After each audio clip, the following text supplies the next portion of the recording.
Assalamualaikum warahmatullahi wabarakatuh. Perkenalkan, nama saya Brian Emil. Di sini pertama-tama namanya Ibu siapa, Bu? Siva, Ibu. Ya, baik. Jadi Ibu Siva, saya izin untuk menurut sampiran dulu ya, Bu ya. Baik, Ibu. Nah, tujuannya Ibu kesini untuk apa ya, Bu? Saya mau pasang KB yang di lengan itu, Bu, yang Oh susuk. iya, KB yang di lengan itu namanya alat kontrasepsi bawah kulit ya, Bu, atau Ya, susuk, baik, AKBK. Bu. Nah, di sini saya sebelum saya menjelaskan kepada Ibu, saya beritahu dulu, saya tanyakan, Ibu sudah tahu AKBK atau susuk itu sendiri apa? Udah pernah dengar? Saya tahunya dia tuh dipasang di bawah kulit di lengan ya, Bu ya. Oh, iya. Terus dia masa pemasangan itu lama, Iya, 3 tahun. Iya. Gitu. Ada keluhan kah, Bu? Ibunya Ini sedang tidak ada keluhan, Ibu. Oh iya, jadi di sini saya jelaskan dulu ya, Bu. Jadi penggunaan alat kontrasepsi bawah kulit atau implan ini biasanya bisa digunakan selama kurang lebih 3 tahun. Nah, dipasangkannya ini 1-2 kapsul, bisa juga sampai 5 tahun kalau dipasangkannya 6 kapsul. Baik, Ibu. Lalu di sini juga alat kontrasepsi bawah kulit ini adalah metode kontrasepsi berupa susuk atau batang AKBK yang dipasang di lengan kiri atas bagian dalam yang berisikan hormon obat progesteron. Nah, di sini juga, Bu, ada cara kerja alat kontrasepsi AKBK. Nah, cara kerjanya itu mengentalkan lendir mulut rahim sehingga menurunkan kemampuan penetrasi sperma, menghambat transportasi gamet oleh tuba Fallopi, menjadikan saput lendir rahim tipis dan atrofi, Bu. Nah, di sini kan ada cara kerjanya. Selanjutnya di sini ada indikasinya. Yang boleh menggunakan ini orang yang usianya reproduksi. Lalu ibunya menyusui,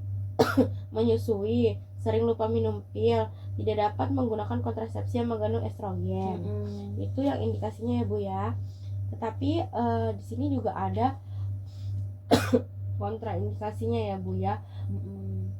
Nah, tadi dari yang saya jelaskan itu kan indikasinya. Sebaliknya kontraindikasinya orang-orang yang seperti sedang merokok, hamil, itu tidak dibolehkan untuk menggunakan alat kontrasepsi bawah kulit ini, Bu. Baik, Ibu. Nah, orang yang mengalami perdarahan pervagina yang tidak diketahui penyebabnya juga tidak dibolehkan. Orang yang memiliki diabetes mellitus, jantung koroner, dan komplikasi lainnya, menderita CA payudara atau riwayat kanker lainnya juga tidak diizinkan ya, Bu. Nah, pada saat penggunaan alat kontrasepsi bawah kulit ini ada beberapa keuntungannya juga ya, Bu ya.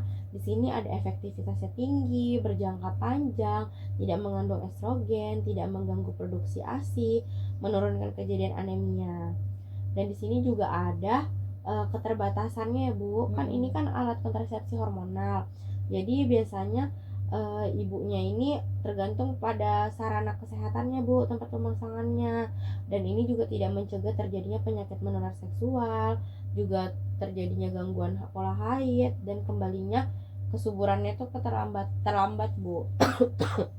Nah, di sini juga ada kan ini alat kontrasepsi jangka panjang yang bersifat hormonal.